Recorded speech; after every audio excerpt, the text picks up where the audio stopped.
आज मैं आप लोगों को बाल कांड का 5वां सर्ग सुनाती हूँ, जिसमें राजा दशरथ द्वारा सुरक्षित अयोध्यापुरी का वर्णन है।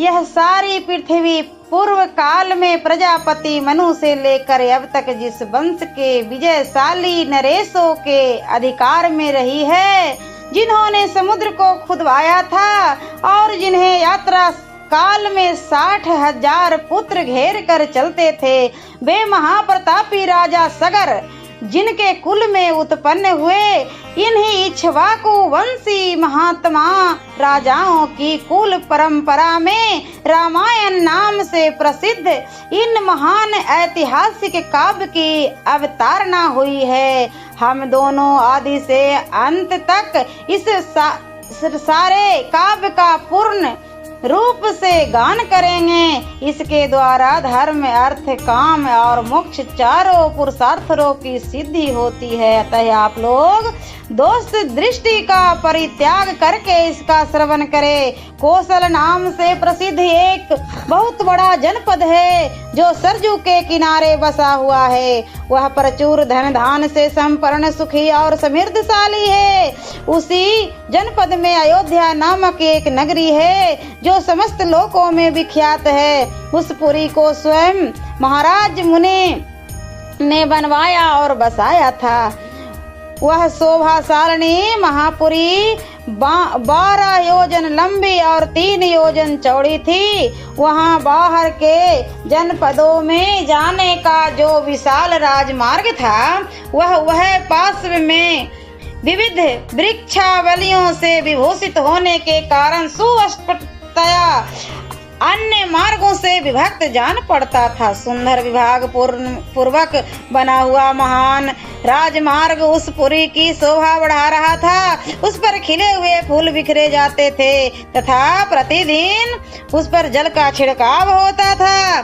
जैसे स्वर्ग में देवराज इंद्र ने अमरावती पुरी बसाई थी, इसी प्रकार धर्म और न्याय के बल से अपने महान राष्ट्र की वृद्धि करने वाला राजा दशरथ ने अयोध्यापुरी को पहले की अपेक्षा विशेष रूप में बसाया था।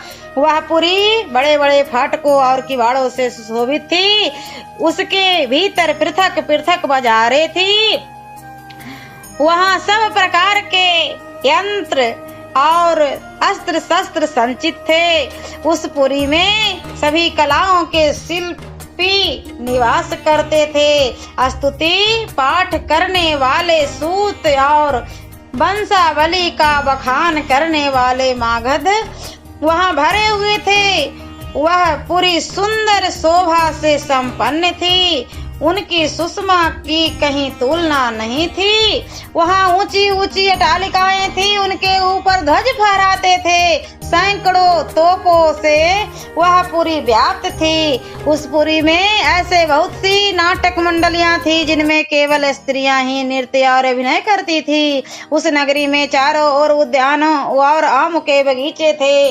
लंबाई और चौड़ाई के दृष्टि से वह पुरी बहुत विशाल थी तथा शाखों के वन उसे सब ओर से घेरे हुए थे। उसके चारों ओर गहरी खाई खुदी थी, जिसमें प्रवेश करना या लांघना अत्यंत कठिन था। वह नगरी दूसरों के लिए सर्वथा दुर्गम और दुर्जय थी। घोड़े, हाथी, गाय, बैल, ऊंट तथा गधे आदि उपयोगी पशुओं से वह पूरी भरी पूरी थी। कर देने वाले सामंत नरेशों के समुदाय उसे सदा घेरे रहते थे। विभिन्न देशों के निवासी वैश्य उस पुरी की शोभा बढ़ाते थे। वहाँ के महलों का निर्माण नाना प्रकार के रत्नों से भरा हुआ था। अब वे गगनचुंबी प्रासाद पर्वतों के समान जान पड़ते थे। उनसे उस पुरी की बड़ी शोभा हो रही थी। बहुसंख्यक कूटागारों से परिपूर्ण वह नगरी इंद्र अमरावती के समान जान पड़ती थी। उनकी शोभा विचित्र थी। उनके महलों का सोने का पानी चढ़ाया गया था। श्रेष्ठ एवं सुंदरी नारियों के समूह उस पुरी की शोभा बढ़ाते थे। वह सब प्रकार से रत्नों से भरी पुरी तथा सत महलें प्रसादों से सुशोभित थी। पूर्ववासियों घरों के उसकी आबादी इतनी घनी हो गई थी कि कहीं थोड़ा सा भी अवकाश नहीं दिखाई देता था। उसे समतल भूमि पर बसाया गया था। वह नगरी जड़हन धान के चावलों से भरपूर थी। वहाँ का जल इतना मीठा या स्वादिष्ट था मानो ईख का रस हो।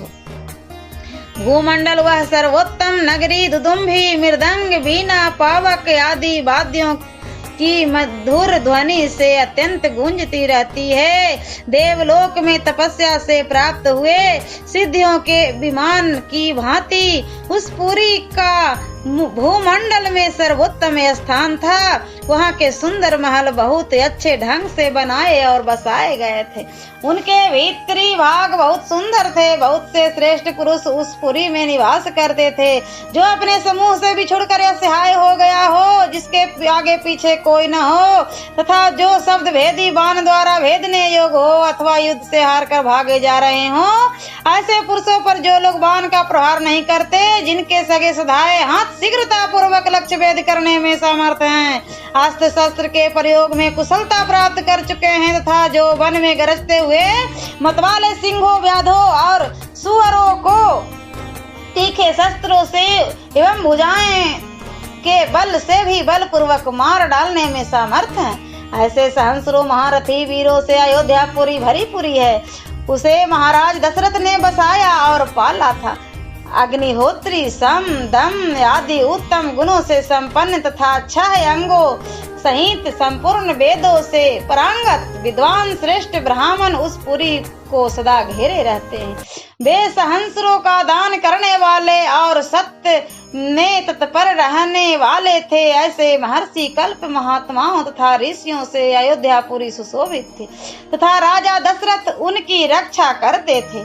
सियावरे रामचंद्र की जय। और बालकांड का 6ठा सर्ग मैं अगले वीडियो में सुनाती हूँ।